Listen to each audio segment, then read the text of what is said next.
අද මම ඔයාලට කියන්නේ ඉඟුරුයි සුදුරුණුයි බෙන්ඩර් කරලා කල්පවතින්ද තියාගන්නේ කොහොමද කියන එක තමයි. සුදුරුණු සුද්ධ කරලා තියෙනවා, ඉඟුරු හීනියට කපලා තියෙනවා,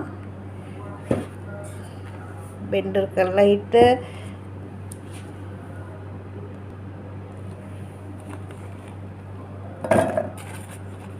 බෙන්ඩර් කරලා ඩීප් ෆ්‍රීසර් එකේ දාලා තියන්න ඕනේ.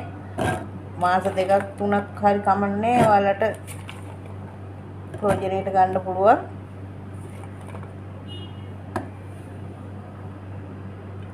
සුදුරුණු දාගත්තා. දැන් ඉඟුරු ටික එකතු කර ගන්නවා.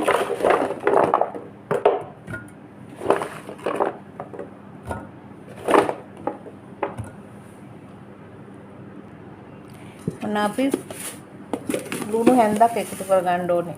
ලුණු හැන්දක් එකතු කරනවා බෙන්ඩර් කරන්න ඉස්සෙල්ලා. ආය තමන්ට තියෙන තෙල් වර්ගයක් මොන හරි කමන්නේ එකතු කර ගන්න ඕනේ ටිකක්. තෙල් එකතු කරගත්තාම දැන් අර බෙන්ඩර් කරලා හිට කොළ පාට වෙනවනේ. නිකන් පාට වෙනස් වෙනවනේ.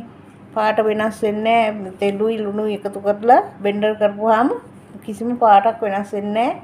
ඒ විදිහටම මේ තියෙනවා සුදුරුණු ඉඟුරුයි පේස්ටි එක ඒ විදිහටම තියෙනවා. ඒ පාටටම තියෙනවා. ඔයාලා බලන්න බෙන්ඩර් කරලා වතුර ටිකක් එකතු කර ගන්නවා.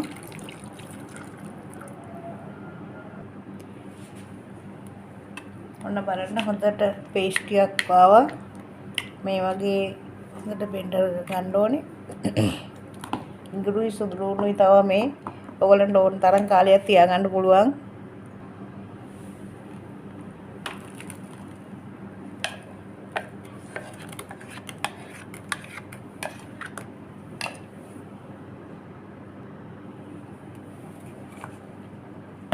තව ටිකක් ඉතුරුනා දෙසරකට තමයි කරන්නේ බෙන්ඩර් කරන්න වෙන්නේ.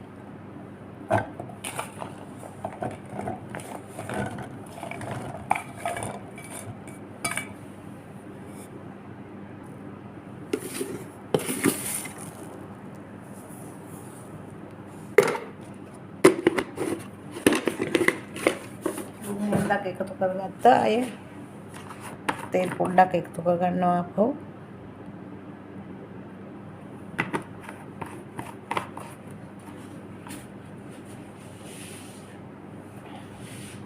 වතුර චුට්ටක්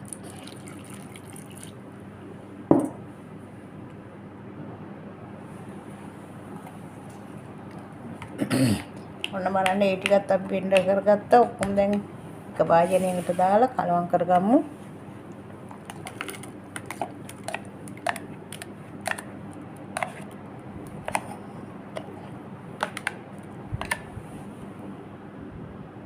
ඔන්න බලන්න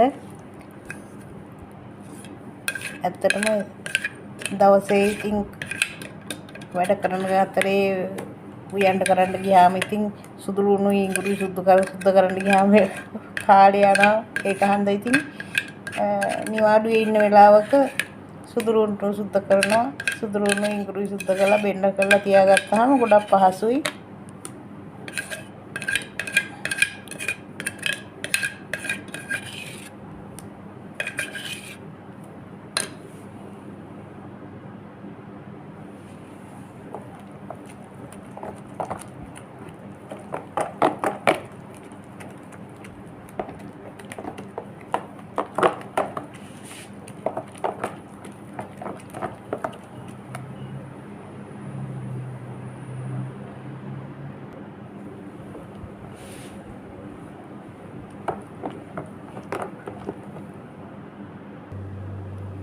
බලන්න ඔයාලටත් පුළුවන් මේ වගේ භාජනයකට දාලා ඩීප් ෆ්‍රීසර් එකේ දාලා තියාගන්න ඕනේ. ප්ලාස්ටික් භාජනයකට දාලා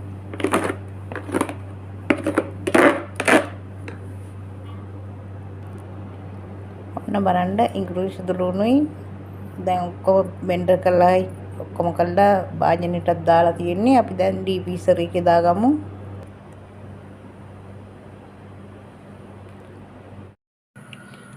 ඔන්න බලන්න ඉඟුරුයි සුදුරුණුයි මේ වගේ කෑලි කෑලි වලට කපලා හිට පාවිච්චියට ගන්න පුළුවන්.